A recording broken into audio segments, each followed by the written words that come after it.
नमस्कार दर्शक बंधु शुभ सकाळ आज हूँ 22 सेप्टेम्बर सोमवार आज रही देश विदेश राज्य 20 गुरुत्वपूर्ण खबर देखा पूर्व आपण गोटे अनुरोध भिडियो को लाइक कर कमेंट रे आपण मान जिला ना लिखि दिंतु जहाँफल प्रतिदिन आपण जिलार खबर पाइपर मुख्यमंत्री बड़ घोषणा आज उठुची जीएसटी जहाँफल सब दर कमिज मोदी बड़ घोषणा तेबे आज सेप्टेम्बर 22 एने कि दुईटी जीएसटी स्लैब उठी जाउची जहाँफल सबकि सस्ता हो तबे सेप्टेम्बर 22 अर्थात आज जीएसटी संस्कार द्वारा उपकृत हेबे लोके यह गरीब एवं मध्य वर्ग लोक साहाय्य करिवो जहाँफल 2017 प्रथम करी जीएसटी लागू करा जायतिला भिन्न भिन्न टैक्स लोक दे हस्तसंत होउतले आउ हेबो नाही एणिके गाड़ी किणिबाठू आरंभ करी एसी टीवी फ्रिज एवं नैत दिन व्यवहार करुवा जिनिस सब सस्ता हेबो एने कि बड़ घोषणा करथिले मोदी तबे एपरकि छोट छोट दोकानी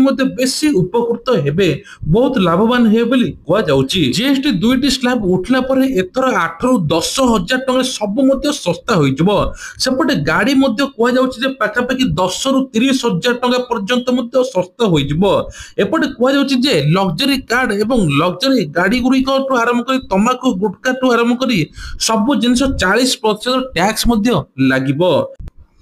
परवर्ती खबर होची 23 विधानसभा घेराव करिबो बीजेडी त्रिस्तरीय पंचायत राज व्यवस्था सुदृढ़ीकरण करी ग्रामांचल विकास जनसाधारण हाथ में देबा पई संविधान उल्लेख थिबा बेले राज्य रे बीजेपी सरकार आसिया परे क्षमता लोभरे प्रत्येक दिन यह उल्लंघन करा जाउची बोली बीजेडी कहिची जहाँफल नारी एठी मध्य सुरक्षित नांती तेबे कुआ जाउची विशेष कर बीजेडी एबे 23 तारिख रे विधानसभा घेराव करिबो।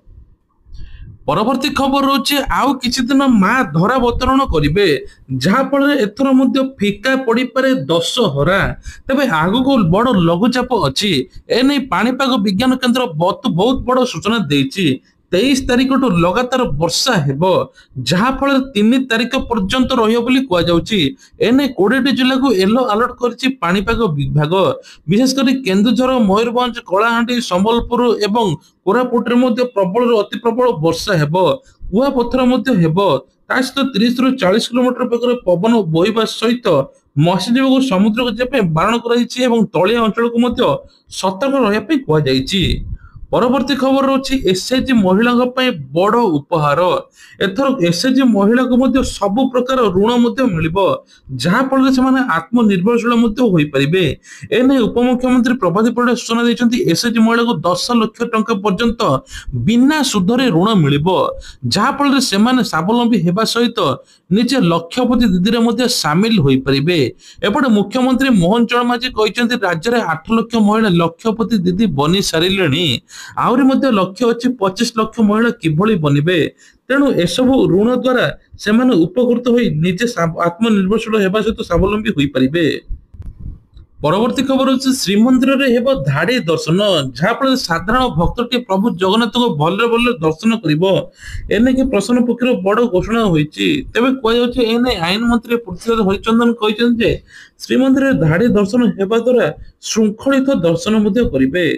परवर्ती खबर होची गतकाली माराथन रे दौड़ी थिले मुख्यमंत्री मोहन चरण माझी तेबे विशेष कर एक रास्ता ऊपर चाहा दुकान चाहा पीथिले गरीब लोकर दुख बुझीथिले तमे कौन करुच सरकारी सहायता पाइलणी कि नहीं एमिति पचारुथिले ता परठु लोक माने मुख्यमंत्री मोहन चरण माझी को प्रशंसा करुचंती जहाँफल गरीब कुड़िया पाखक आसी मुख्यमंत्री निजे चाहा पी दुख सुख बुझुचंती।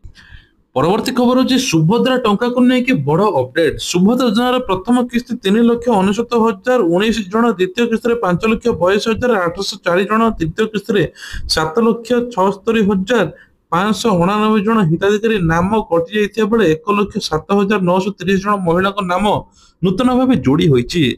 सुभद्रा पोर्टाल जीवित महिला मृत व्यक्ति दर्शाई तर्जमा करा जाउची तेबे कह जीवित को मृत व्यक्ति कहीं दर्शाइला से नहीं प्रश्न उठी सेपरि 1,83,798 जन महिला प्रथम किस्ती एवं द्वितीय किस्ती पाई नाहांती जहाँफल मुख्यमंत्री एवं उपमुख्यमंत्री प्रभाती परिडा तांको नाम पुनर्बार आवेदन करते सुभद्रा से पुणी सामिल हेबे यदि प्रकृत योग्य थे सरकार सहायता मिले बोली कह जाउची।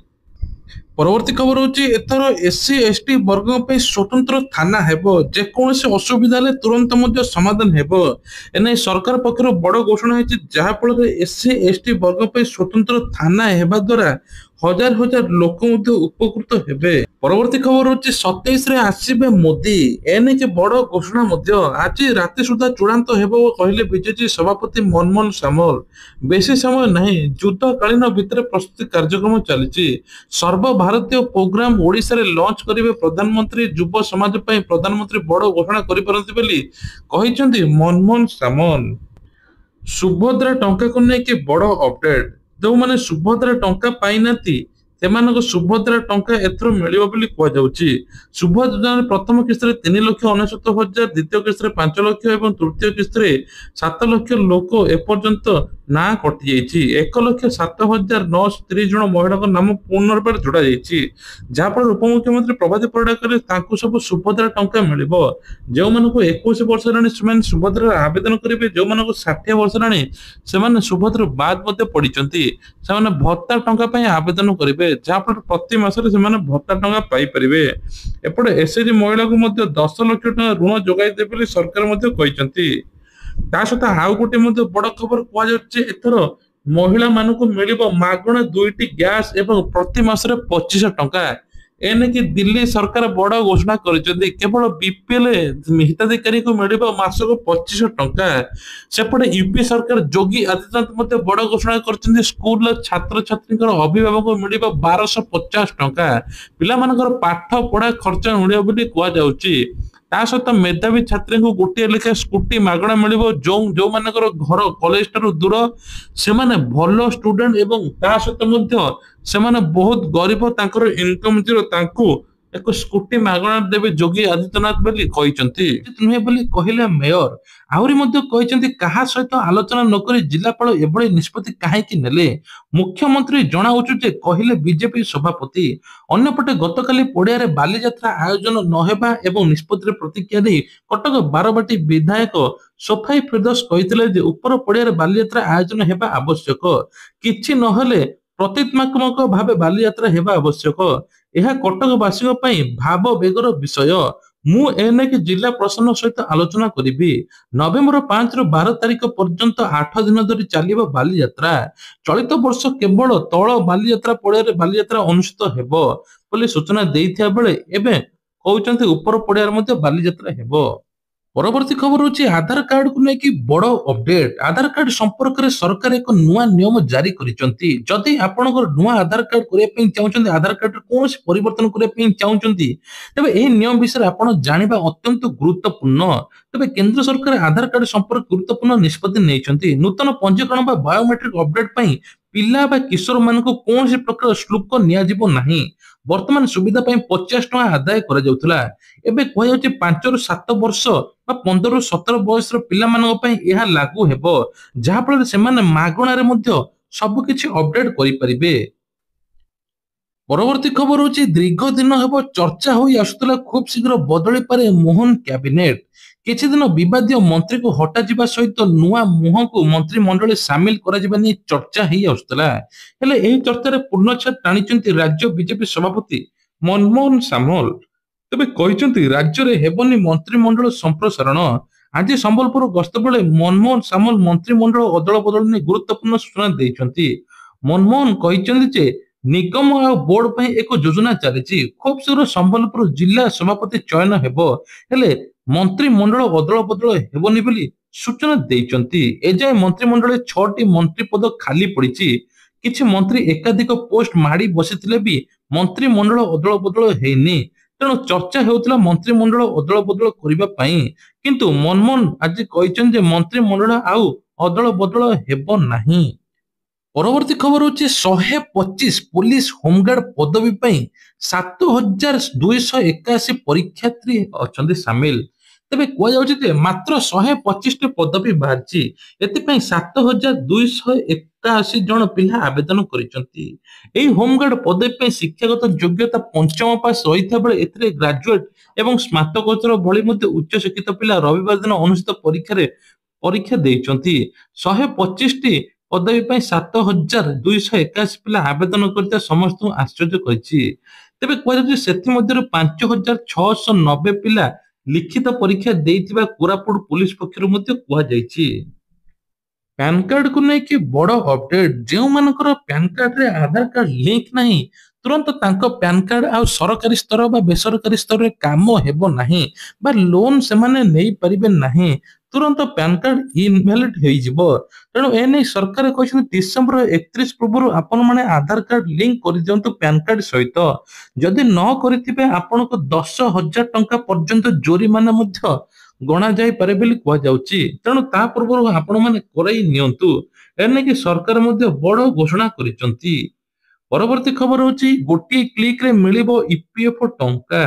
ତେବେ ଇପିଏଫ ର ନୂଆ ଫିଚର ଫଟାଫଟ ପାଇବେ ଆକାଉଣ୍ଟ ଡିଟେଲ୍ସ। ଏନେକି ଇପିଏଫଓ ନୂଆ ଫିଚର ଲଞ୍ଚ କରିଛି, ଯାହାକି ପାସବୁକ୍ ଲାଇଟ ଭାବରେ କୁହାଯାଉଛି। ଲଗ୍ଇନ କରିବା ମାତ୍ରେ ଆପଣ ପାସବୁକ୍ ଡିଟେଲ ଷ୍ଟେଟମେଣ୍ଟ ଆରମ୍ଭ କରି ସବୁ କିଛି ପାଇପାରିବେ। ତେବେ କୁହାଯାଉଛି ପାସବୁକ୍ ଲାଇଟ ଫିଚର ଏହି ସମସ୍ୟାକୁ ଦୂର କରିଛି। ଯେଉଁମାନେ ପାସବୁକ୍ ଲାଇଟ ମାଧ୍ୟମରେ ପିଏଫ ଆକାଉଣ୍ଟରେ ଜମା ହୋଇଥିବା ରାଶି ମଧ୍ୟ ଯାଞ୍ଚ କରିପାରିବେ। ତେବେ ଉଠାଣ, ମୋଟ ବାଲାନ୍ସ, ଡିପୋଜିଟ ସମ୍ପୂର୍ଣ୍ଣ ବିଷୟରେ ମଧ୍ୟ ତଥ୍ୟ ପାଇପାରିବେ ବୋଲି କୁହାଯାଉଛି। ପରବର୍ତ୍ତୀ ଖବର ହଉଛି ଜିଏସଟି ସ୍ଲାବରେ ପରିବର୍ତ୍ତନ ପରେ କମ୍ପାନୀ ଗୁଡିକ ଏହାର ଲାଭ ସିଧାସଳଖ ଜନସାଧାରଣଙ୍କୁ ପ୍ରଦାନ କରୁଛନ୍ତି।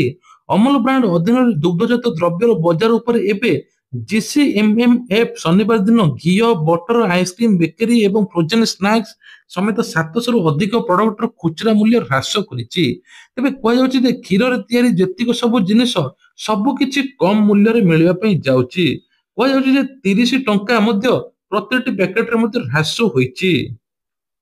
ପରବର୍ତ୍ତୀ ଖବର ହଉଛି ବିହାରରେ ଅଧିକାର ଯାତ୍ରାର ଶେଷ ଦିନରେ ଆରଜେଡି ନେତା ତେଜସ୍ୱୀ ଯାଦବଙ୍କ ଦ୍ୱାରା ଆୟୋଜିତ ରାଲିରେ ପ୍ରଧାନମନ୍ତ୍ରୀ ନରେନ୍ଦ୍ର ମୋଦିଙ୍କ ବିରୋଧରେ ଆପତ୍ତିଜନକ ଭାଷା ଶୁଣିବାକୁ ମିଳିଥିଲା।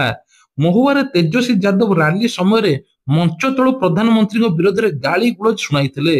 ମଞ୍ଚ ସମ୍ମୁଖରେ ସମର୍ଥକ ଭିଡ଼ ପ୍ରଧାନମନ୍ତ୍ରୀଙ୍କ ମାଙ୍କୁ ସମ୍ବୋଧିତ କରି ଗାଳି ଗୁଳଜ କରିଥିଲା।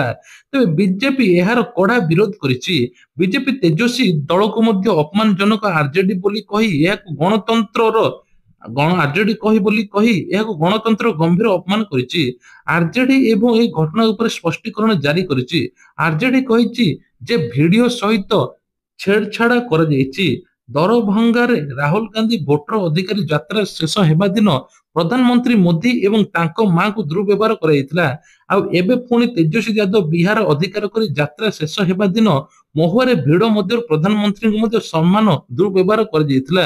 ତେଜସ୍ୱୀ ଯାଦବ ବିହାର ଅଧିକାରୀ ଯାତ୍ରା ମହୁଆରେ ପହଞ୍ଚିବା ପରେ ରାଲିରେ ଉପସ୍ଥିତ ଜନତାଙ୍କ ଠାରୁ ପ୍ରଧାନମନ୍ତ୍ରୀଙ୍କ ବିରୋଧରେ ଗାଳି ଗୁଳଜ ଶୁଣାଗଲା। ତେବେ ବର୍ଷାକୁ ନେଇ ଆଲର୍ଟ କରିଛି ପାଣିପାଗ ବିଭାଗ। ଆସନ୍ତା 3 ତାରିଖ ପର୍ଯ୍ୟନ୍ତ ରାଜ୍ୟରେ ପ୍ରବଳରୁ ଅତି ପ୍ରବଳ ବର୍ଷା ହେବ। ତେବେ କୁହାଯାଉଛି ବିଶେଷ କରି 23 ତାରିଖରେ ଆଉ ଗୋଟେ ଲଘୁଚାପ ସୃଷ୍ଟି ହେବ, ଯାହାଫଳରେ ରାଜ୍ୟରେ ସବୁ ଜିଲ୍ଲାରେ ମଧ୍ୟ ପ୍ରବଳ ଛେଚିବ ବର୍ଷା। 30ରୁ 40 କିଲୋମିଟର ପବନ ବହିବ, ବିଜୁଳି ଘଡଘଡି ମଧ୍ୟ ମାରିବ। ବିଶେଷ କରି କୁହାଯାଉଛି ଯେ କେନ୍ଦ୍ରାପଡା, ଜଗତସିଂହପୁର, ନୟାଗଡ, ଖୋର୍ଦ୍ଧା, ପୁରୀ, ସୁନ୍ଦରଗଡ଼, ମୟୂରଭଞ୍ଜ, କେନ୍ଦୁଝର, ଯାଜପୁର, ଭଦ୍ରକ, ବାଲେଶ୍ୱର, ଗଞ୍ଜାମ, ଗଜପତି ଜିଲ୍ଲାକୁ ୟେଲୋ ଆଲର୍ଟ କରିଛି ପାଣିପାଗ ବିଭାଗ। ପରବର୍ତ୍ତୀ ଖବର ହଉଛି ଏଣିକି ସ୍କୁଲ ପିଲାଙ୍କୁ ମାଗଣା ବସ୍ ଯୋଗାଇବେ ସରକାର, ଯାହା ଫଳରେ ମାଗଣା ବସ୍ ସେବା ସେମାନେ ପାଇବେ। ଯିବା ଆସିବାରେ କୌଣସି ପ୍ରକାର ଅସୁବିଧା ହେବ ନାହିଁ। ଏଥର ସ୍କୁଲ ରୁଟରେ ମଧ୍ୟ ବସ୍ ଯିବ। ସ୍କୁଲ ୟୁନିଫର୍ମ, ଆଇ କାର୍ଡ ଦେଖାଇଲେ ସ୍କୁଲ ପିଲାମାନେ ଏଥର ମାଗଣାରେ ବସ୍ ଯାତ୍ରା କରିପାରିବେ। ଯାହା ଫଳରେ ପିଲାମାନେ ଅଧିକରୁ ଅଧିକ ସ୍କୁଲକୁ ଆସିବେ ଏବଂ ଯିବା ଆସିବା ପାଇଁ କୌଣସି ପ୍ରକାର ଅସୁବିଧାର ସମ୍ମୁଖୀନ ହେବ ନାହିଁ। ସରକାର ଲକ୍ଷ୍ୟ ରଖିଛନ୍ତି ଯେ ପ୍ରତିଟି ପିଲା ସ୍କୁଲରେ ପାଠ ପଢିବା ଜରୁରୀ, କେହି ବି ଡ୍ରପ୍ ଆଉଟ୍ ହେବେ ନାହିଁ। ଡ୍ରପ୍ ଆଉଟ୍ ହଉଥିବା ଛାତ୍ରଛାତ୍ରୀଙ୍କୁ ମଧ୍ୟ ତଦାରଖ କରୁଛି ଏବେ ଜିଲ୍ଲା ପ୍ରଶାସନ। ତେବେ ବନ୍ଦ ହେବ ଡିଜେ ଗାଡି। ଏଥର ପୂଜାରେ ଡିଜେ ଗାଡି ଅଧିକରୁ ଅଧିକ 60% ଯୋଉ ସାଉଣ୍ଡ ହଉଥିଲା ଆଉ ହେବ ନାହିଁ। ଅଶ୍ଳୀଳ ସଙ୍ଗ ଲାଗିବ ନାହିଁ, ମେଲୋଡି ବନ୍ଦ ହୋଇଯିବ, ଭଜନ ଗୀତ ଲାଗିବ। ତା ସହିତ ମଧ୍ୟ ଏଥର କମ ସାଉଣ୍ଡରେ ପୌରାଣିକ ଗୀତ ଲାଗିବ। ଡିଜେ ଗାଡି ସମ୍ପୂର୍ଣ୍ଣ ବନ୍ଦ ହେବ ବୋଲି କୁହାଯାଉଛି। ପରବର୍ତ୍ତୀ ଖବର ହଉଛି 27 ତାରିଖରେ ଆସିବେ ମୋଦି, ଯାହାଫଳରେ ଓଡିଶାକୁ ମଧ୍ୟ ବଡ ଉପହାର ଦେଇପାରନ୍ତି। एपटे उपमुख्यमंत्री प्रभाती परिडा सुभद्रा योजना को नहीं बड़ अपडेट देइचंती। एथर राज्य रे कटिला 2 लाख लोकंकर सुभद्रार ना कहीं 60 वर्ष अतिक्रम करिछि, जो फल से माने भत्तारे सामिल हेबे। प्रति वर्ष तांको भत्ता टंका मिलिबो, प्रति मासरे तांको भत्ता टंका मिलिबो, किंतु सुभद्रा से माने बाद पड़िबे। एबे सुभद्रा पोर्टाल खोला अछि, जेउ मानकर बयस 21 वर्ष होई गेलानी सेमाने मध्ये सुभद्रा टंका आवेदन करि पाई परिबे। ता सहित मध्ये भत्ता टंका मध्ये पाई परिबे जो मानको 60 वर्ष होईछि। एपटे 80 वर्षर ऊर्ध्व हिताधिकारी को 3500 टका भत्ता दिया जिवो। प्रत्येक लोकଙ୍କୁ ମଧ୍ୟ ଯୋଗ୍ୟ ହିତାଧିକାରୀକୁ ଅଙ୍ଗନବାଡି କର୍ମୀ ମାନେ ଖୋଜିବେ, ଯୋଉମାନେ ପ୍ରକୃତ ଯୋଗ୍ୟ ହୋଇଥିବେ ତାଙ୍କୁ ମିଳିବ। ତା ସହିତ ମଧ୍ୟ ଏଥର ଏସଏଚଜି ମହିଳାଙ୍କୁ 10 ଲକ୍ଷ ପର୍ଯ୍ୟନ୍ତ ପୁଣି ବିନା ସୁଧରେ ଋଣ ଯୋଗାଇ ଦେବେ ସରକାର। ସରକାର ଲକ୍ଷ୍ୟ ରଖିଛନ୍ତି ଯେ ଓଡିଶାର ଅଧିକରୁ ଅଧିକ କିଭଳି ଲକ୍ଷପତି ଦିଦି ସୃଷ୍ଟି ହେବେ, ଯାହା ଫଳରେ ଏଥର ସରକାର ଓଡିଶା ମଧ୍ୟ ଶ୍ରେଷ୍ଠ ହୋଇଯିବ। ତେବେ ଓଡିଶାରେ ଆଉ କୌଣସି ପ୍ରକାର ନିଯୁକ୍ତି ଯୋଉ ଭଳି ମେଳା ବାହାରିଛି ଆଉ କୌଣସି ପ୍ରକାର ବେକାରୀ ସମସ୍ୟା ରହିବ ନାହିଁ। କେହି ବାହାରକୁ ଆଉ ଯାଇ ଦାଦନ ଖଟିବେ ନାହିଁ। ଓଡିଶାରେ ମଧ୍ୟ ନିଯୁକ୍ତି ସୃଷ୍ଟି ହେବ, ଯାହା ଫଳରେ ଲକ୍ଷପତି ଦିଦିରେ ମଧ୍ୟ ଆତ୍ମନିର୍ଭରଶୀଳ ହେବା ସହିତ ସ୍ୱାବଲମ୍ବୀ ମଧ୍ୟ ହେବେ ମହିଳା ମାନେ। ଏନେଇ ସରକାର ଅଧିକରୁ ଅଧିକ ଚିନ୍ତା ମଧ୍ୟ କରୁଛନ୍ତି। ତେବେ ଇଏ ଥିଲା ଆଜିର ଦେଶ ବିଦେଶ ରାଜ୍ୟର କିଛିଟା ଗୁରୁତ୍ୱପୂର୍ଣ୍ଣ ଖବର। ଖବରଟି ଭଲ ଲାଗିଥିଲେ ଭିଡିଓକୁ ଲାଇକ୍ କରିବା ସହିତ ଚ୍ୟାନେଲରେ ନୂଆ ଥିଲେ ସବସ୍କ୍ରାଇବ କରିବା ପାଇଁ ଭୁଲିବେ ନାହିଁ। ଜୟ ଜଗନ୍ନାଥ।